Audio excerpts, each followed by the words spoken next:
Mga biday, sa magandang oras po sa lahat at welcome po sa aking channel. Ito po, magandang pag-usapan po, mga kabida. Ito kong bagong labas po na survey mula sa Publicos Asia po, mga kabida.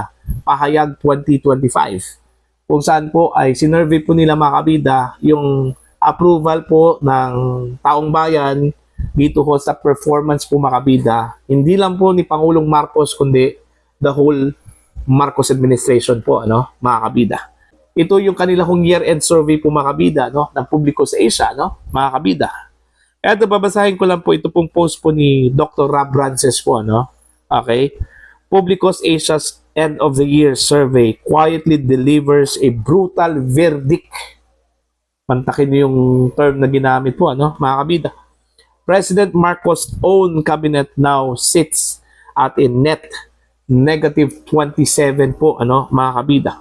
Equivalent to 24% yung approve versus 51% yung disapprove po, mga kabida. Ang taas po, ng disapproval po ng performance po, mga kabida, ng Marcos administration, No amount of messaging can fix what is clearly a governance breakdown. Kahit na po si Undersecretary Claire Castro po, mga kabida, hindi ho niya kayang baliktarin po ito, ibalik itong tiwala po, mga kabida, ng taong bayan sa performance po ng Marcos administration. Dahil ang sabi po ni Doc Rances po dito, okay, it's a clear governance breakdown, mga kabida. Bumagsak yung governance, yung pamamahala po, mga kabida, sa gobyerno ni Pangulong Ferdinand Bongbong Marcos. Alright? This comes after social weather stations showing BBM at net negative 3 and Pulse Asia placing him at net negative 14. And now, Publicos Asia confirming that even the administration as a whole is deeply rejected. Ito hong survey po ng Publicos Asia po, mga kabida, confirmation po ito, dito ho sa dalawang magkasunod na survey, SWS at saka ito hong Pulse Asia po, mga kabida. So kung titingnan po natin, hindi po ito manipulated, mga kabida. Tatlong mga magkaibang survey firms na meron pong iisang direksyon po dito, mga kabida, po. When three different polling firms using different methods arrive at the same direction, that's not noise, that's signal convergence. Imagine that, magkakaiba po itong mga survey firms. Actually, magkakakompetensya po ito, mga kabida.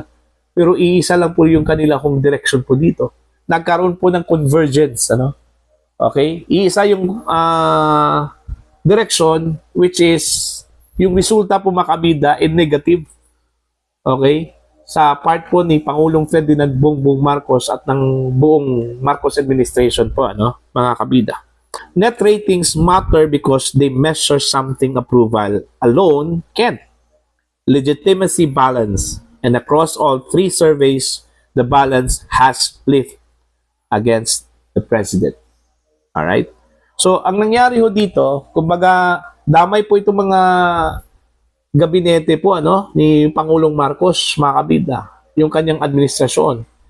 Damay ho sa kanya kasi, kumbaga, just like a captain of the ship, kagaya ho ng isang barko na mayroon pong kapitan. Yung kapitan po, hindi ho marunong, hindi po magaling, mga kabida. So, ang nangyari ho sa barko, isumadsad po, mga kabida, Okay? Almost sinking na po yung barko. So, dama yung mga pasahero po doon, mga kabida. So, ang nangyari po, palubog na po yung barko, mga kabida. So, possibly, yung mga pasahero din doon, kasama ding malulubog po, mga kabida. Diba? So, it boils down pa rin doon ho sa leadership po ni Pangulong Ferdinand Bongbong Marcos. Yun po yung malinaw po, mga kabida. Alright? Eto, tuloy po tayo, dito ho sa post po ni Doc Rob Rances po, mga kabida. Eto. Worse, the Publicos data show disapproval rising while approval falls, meaning Filipinos are not undecided anymore. They have decided. Ibig sabihin po, mga kabida, kung pagbabasihan po natin yung datos ng Publicos Asia, yung disapproval po ay mas lalo hong tumaas. Okay? Instead po na pwedeng mag-maintain or bumaba, pero dito, mas lalo hong tumaas. Mantakin yung 51% mga kabida, no? One half of the population po ng Pilipinas, hindi ho approve yung performance po ni Pangulong Ferdinand Bongbong Marcos. Okay? At yung sinasabi po nilang undecided, ang tingin po ni Dr. Rob Francis po dito, hindi na po sila undecided. They have decided. Kasi 51%, imagine that, kabida. Diba? Nakakahiya talaga. Ito hong resulta po ng Publicus Asia, no? Alright? A majority now believes the cabinet itself has failed to deliver. Paano ho magkaroon po ng positive yung kanilang performance po makabida kung ang leader mismo negative? Diba? Damay talaga sila, no? Mga kabida. Hindi ho sila makapagtrabaho po ng maayos kung wala hong magandang timon mula sa kanila hong leader. Alright? This is how presidencies enter the danger zone. When the leader is net negative, the trust is gone, and even the team is no longer spared. So damay talaga, mga kabida. You can reshuffle secretaries, but when the cabinet inherits the president's deficit, the verdict is unmistakable. Meron po akong nabasa na magkakaroon daw ng revamp sa gabinete po ni Pangulong Ferdinand Bongbong Marcos. Okay? Kung pagbabasihan po natin yung resulta po ng mga surveys po makabida, kung saan po sinking yung results makabida ng Marcos administration, tama po itong sinabi po ni Dr. Rob Francis po, mga kabida, kahit na po magpalit po ng secretary dyan po sa mga ahensya po ng gobyerno, ng mga cabinet secretaries, okay, hindi pa rin uubra yan because they will inherit the president's deficit, The verdict is unmistakable, mga kabida. Kahit pa magpalit ng pinakamagaling na kalihim po dyan sa mga ahensya po ng gobyerno, kung ito po ay matatabunan din sa negative result ni Pangulong Ferdinand Bongbong Marcos, wala pa ring silbi yun, mga kabida. Alright? The problem is not just the people under him. The problem is the presidency itself. So, yun yung bottom line po, mga kabida, sa post po ni Doc Rob Francis po. Ang problema, hindi ho ang mga tauhan po ni President Marcos. Hindi ho ang mga kalihim po ni Pangulong Marcos po makabida, kundi si Pangulong Marcos mismo. Okay? Unless siguro, kung magkakaroon po ng pagbabago po yung direction po ni President Bongbong Marcos po makabida, kung siya mismo, okay, magkakaroon po ng pagbabago po, baka naman po may pag-asa pa, Kasi dalawang requirement lang po yan, mga kabida, para magbago po ang pagtingin ho ng taong bayan po sa kanya at ng kanyang administrasyon, Una, credibility po, mga kabida. Pangalawa, consistency. Okay? Yung credibility po, kailangan po niyang ipakita at ipadama po sa mga Pilipino na lahat ng sasabihin po niya, mga kabida, tutuparin po niya. Okay? Kasi may mga instance kasi na may mga pronouncement po ang Pangulo pero hindi ho natutupad, Kagaya na lang po. Konkretong example po, yung kanya hong pangako po, mga kabida, na meron po makukulong, pagdating ho ng Disyembre bago ho magpasko. Okay? Meron nang nakulong pero isa lang po, ito hong si Diskaya po, mga kabida.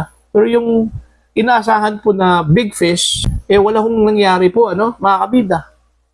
Hindi po nakulong. Si Saldico ay hindi po matuntun hanggang ngayon kung saan po ang location po, mga kabida, Alright?